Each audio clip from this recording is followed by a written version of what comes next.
एका खोलीच्या टाईल्स खाली दबलेली होती हवस आणि फसवणुकीची शिकार झालेली एक लाश। हा इन्सिडेंट आहे जुलै 2025चा, ज्याने मेरठच्या मुस्कान आणि मेघालय हनीमूनवाली सोनम सारखीच एक कहाणी लिहिली आणि या कहाणीने संपूर्ण देशाला सुन्न करून सोडलं। प्रत्येक भारतीय हा इन्सिडेंट ऐकल्यानंतर विचार करत होता की या जगामध्ये कोणतंही नातं खरं किंवा पवित्र आहे की नाही। तर नमस्कार मित्रांनो, मी वैभव आणि तुमचं स्वागत आहे गिट्टू क्राईम टॉक मध्ये। मुंबईच्या नाला सोपाराच्या गडकापाटा मोहल्ल्यातील जिथे एक खोली भाड्याने घेऊन एक फॅमिली राहत होती, ज्याच्यामध्ये पती पत्नी आणि त्यांचा एक मुलगा सुद्धा होता। पतीचं नाव विजय चव्हाण, ज्याचं वय 35 वर्ष होतं। विजय एक राजमिस्त्रीचं काम करायचा आणि याच कारणाने उत्पन्न सुद्धा चांगलं होत होतं, पण कधी कधी कामाच्या निमित्तामुळे बाहेर सुद्धा जावं लागायचं। त्याची पत्नी चमन चव्हाण, त्याला गुडिया किंवा कोमल सुद्धा म्हणतात, तिचं वय 28 वर्ष होतं। दोघांच्या लग्नाला 8 वर्ष झाली होती आणि त्यांना एक मुलगा सुद्धा होता, ज्याचं वय 7 वर्ष होतं। त्यांच्या आयुष्यामध्ये सर्व काही चांगलं चाललं होतं, पण याच दरम्यान 2025 मध्ये विजय चव्हाण आपल्या भावासोबत म्हणजे अखिलेश चव्हाण सोबत एक घर खरेदी करण्याचा प्लॅन करतात, कारण त्यांची एक पॉलिसी मॅच्युअर होणार होती, ज्यामुळे त्यांना ठीकठाक पैसे सुद्धा मिळणार होते। याच कारणामुळे दोन्ही भावांनी मिळून पैसे टाकून घर घेण्याचं ठरवलं होतं।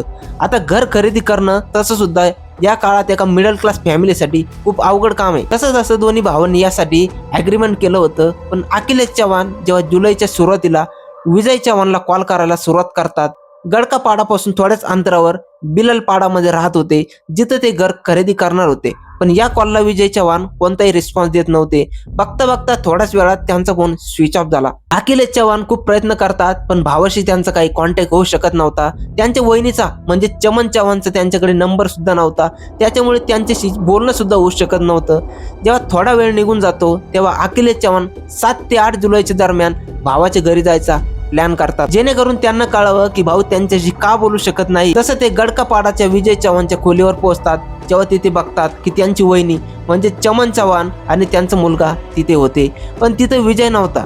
जेव्हा अखिलेश वहिनीला भावाबद्दल विचारतात, तेव्हा वहिनी सांगते की ते सध्या कामात खूप बिझी आहेत आणि कामाच्या निमित्ताने कुर्ल्याला गेले आहेत, जिथं ते सध्या राहत आहेत। त्या ठिकाणी कोणतंही त्यांचं बोलणं चालणं होत नाही। आणि आता अखिलेशजींना ही गोष्ट पटते, कारण विजय राजमिस्त्री होते आणि त्यांचं काम अशाच प्रकारचं असायचं, त्याच्यामुळे अशा प्रकारे बोलणं न होणं शक्य होतं। ते म्हणतात, जर माझा भाऊ आला तर त्यांना सांग की मी आठवण काढली होती, काही महत्वाचं काम होतं, आणि हे बोलून अखिलेश परत निघून जातो। पण बिलालपाडाला परत गेल्यानंतर अखिलेश खूप वेळा त्यांना कॉल करायचा प्रयत्न करतात। चमन चव्हाणला ते कॉल करतात, पण तिथून सुद्धा चमनचं हेच उत्तर येतं की विजय आता बाहेर आहेत, विजय दुकानात गेले आहेत। म्हणजे अशाच प्रकारे बहाणे बनवणं की अखिलेश यांचं त्यांच्या भावाशी बोलणंच होऊ नये। सर्व ऐकल्यानंतर अखिलेशला संशय येण्यास सुरुवात होते की दोन्ही भाऊ मिळून प्रॉपर्टीमध्ये इन्व्हेस्ट करणार आहेत। कदाचित वहिनीला हे मान्य नसेल, म्हणूनच ती जास्त फोर्स करत नाहीये, पण आपल्या बाजूने प्रयत्न करत राहतो। एकदा भावाशी बोलणं व्हावं, जर तो या प्रॉपर्टीमध्ये इंटरेस्टेड असेल, इन्व्हेस्ट करू इच्छित असेल तर उत्तम आहे, नसेल तर तो आपल्या लेवलवर काहीतरी बघेल।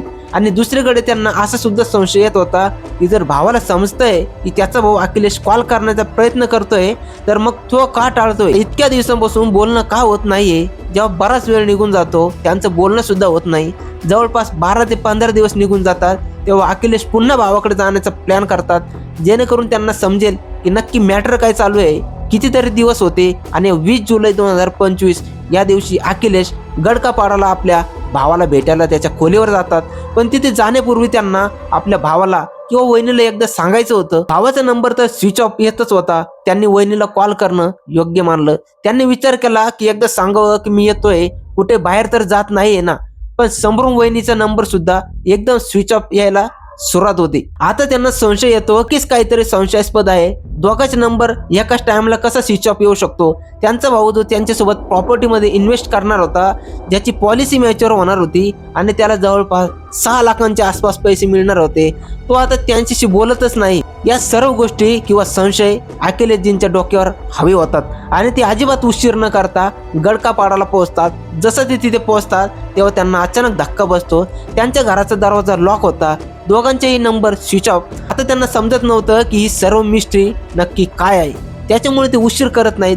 आजूबाजूच्या लोकांकडे ते विचारपूस करायला सुरुवात करतात की हे सर्व नक्की काय आहे, कारण शहरामध्ये जसे लोक राहतात त्यांची घरं खूप मोठी असतात। माणूस आपल्या घरातच अडकलेला असतो, बाहेर कोणाला भेटू शकत नाही किंवा शेजारी सुद्धा कोण राहतोय हे सुद्धा कदाचित माहिती नसतं। याच्या अगदी उलट नाला सोपाऱ्यामध्ये गडकापाडा मोहल्ल्यामध्ये छोटे छोटे घर आहेत आणि आजूबाजूचा प्रत्येक माणूस एक दुसऱ्या माणसाला नक्की ओळखतो. कोण कधी येतं, कोण कधी जातं हे सर्वांना माहीत असतं. अखिलेशजी शेजारी विचारतात तेव्हा समजलं विजय जवळपास 15 ते 16 दिवसांपासून आलाच नाही, कोणालाच दिसलेला नाही. याच्या उलट त्याची वाईफ म्हणजे चमन चव्हाण गेल्या 2 दिवसापासून म्हणजे 19 जुलै पासून घरातून एकदम गायब आहे. तेव्हापासून घराला कुलूपच लागलंय. आता या सर्व गोष्टी अखिलेश मान्य करू शकत होता की कदाचित त्यांनी खोली बदलली असेल किंवा भावाला त्यांना भेटायचंच नसेल. पण याच्यानंतर शेजाऱ्यांनी एक अशी गोष्ट सांगितली, अखिलेशजींचा एकदम संशय वाढला. शेजाऱ्यांनी सांगितलं की जवळपास 2-3 दिवसापूर्वीच त्यांनी आपल्या घरात काहीतरी कन्स्ट्रक्शनचं काम करून घेतलंय, ज्याची वाळू सुद्धा अजून त्यांच्या घराच्या बाहेरच पडलंय. आता इथं अखिलेशजी स्वतः डोकं चालायला सुरुवात करतात की अशा प्रकारचं कोणतं कन्स्ट्रक्शन कोणत्या शेजाऱ्याला सुद्धा माहित नाही आणि त्यांनी आपल्या भावाला सुद्धा सांगितलं नाही. आता अखिलेशजींना सर्व गोष्टी मान्य तर केल्याच होत्या, पण त्यांच्या डोक्यामध्ये हेच सर्व फिरत होतं. 21 जुलैचा दिवस येतो आणि ते शेजारच्या लोकांना विश्वासात घेतात आणि त्यांना सांगतात की त्यांना एकदा दरवाजा उघडून आत बघायचं आहे की त्यांनी सामान रिकामं केलंय का, ते हे अपार्टमेंट सोडून गेलेत का.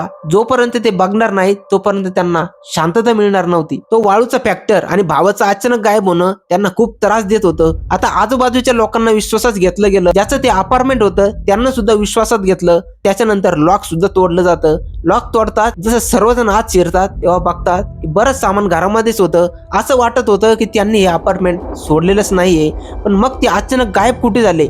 काही गोष्टी नक्कीच गायब होत्या. घराची झडती घेत असताना अखिलेशजी एक गोष्ट नोटीस करतात जी खूप विचित्र वाटत होती. देशात जशा घटना घडत होत्या ते बघता अखिलेशजींचं डोकं चक्रावून जातं. त्यांच्या मनात एक असा संशय बसला होता जो त्यांना नको होता, पण तो संशय जातच नव्हता. त्यांना हे काम संशयास्पद वाटलं की खोलीच्या एका छोट्या भागामध्ये वेगवेगळ्या रंगाच्या आणि नवीन टाईल्स लावल्या गेल्या होत्या. या गोष्टी पुन्हा अखिलेशजींना घाबरतात. ते पुन्हा शेजाऱ्यांची चर्चा करतात आणि त्या टाईल्स तोडून खाली खुदाई करण्याची इच्छा व्यक्त करतात. त्यापूर्वी 20 तारखेला जवळच्या पोलार पोलीस स्टेशनमध्ये त्यांनी भावाच्या बेपत्ता होण्याची तक्रार सुद्धा नोंदवली होती. 21 तारखेचा दिवस होता जेव्हा ते टाईल्स तोडून खुदाई करण्याचा प्लॅन करतात. थोडा वेळ होतो, सर्वांना साक्षीदार बनवून खुदाई सुरू केली जाते. टाईल्स काढल्या जातात.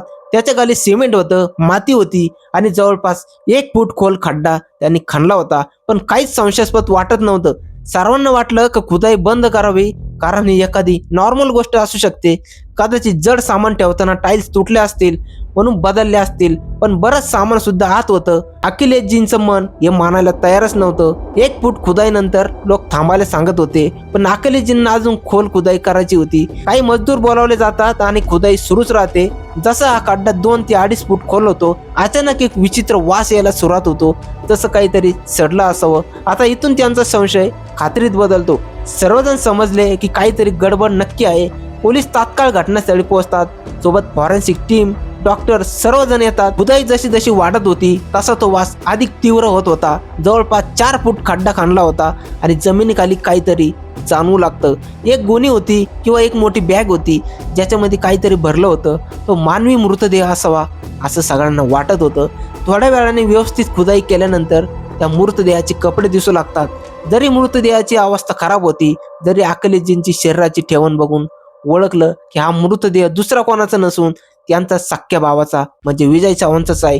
पोलीस चौकशी सुरू करतात तेव्हा समोर येतं की चमन चव्हाणनं तिच्यापेक्षा 8 वर्षांनी लहान असलेल्या मुलाशी अफेअर सुरू होतं, ज्याचं वय फक्त 20 वर्ष होतं. नाव होतं मोनू आणि अरविंद शर्मा. ते दोघं मार्केटमध्येही अनेकदा सोबत दिसले होते. विजय कामावर गेल्यावर हे दोघं याच खोलीत भेटायचे. अनेकांना याच्याबद्दल माहिती होतं. विजयला सुद्धा माहिती होतं. याच्यामुळे त्यांची भांडणं व्हायची. आता 22 जुलै 2025ला पोलिसांनी दोघांना पुण्यातील हडपसर भागातून अटक केली. चौकशीत असं स्पष्ट झालं की विजयने चमन आणि मोनूला एकत्र बघितलं होतं. त्याच्यानंतर त्यांनी विजयचा गळा दाबून खून केला. मुलगा दुसऱ्या खोलीत झोपलेला होता. त्याला गाडण्याचं काम जेव्हा सुरू केलं तेव्हा मुलगा शाळेत होता. 15 दिवस चमन त्याच घरात त्या मृतदेहावर वावरत होती. आता ट्रायल सुरू आहे, बघूया काय निकाल लागतो. अशा घटना सध्या भारतात खूप पाहायला मिळत आहेत, जिथे नवरा बाहेर काम करत असतो आणि पत्नी मागे असे प्रकार करते. स्वतःची काळजी घ्या आणि व्हिडिओ थोडा जरी आवडला असेल तर चॅनलला नक्की सबस्क्राईब करा.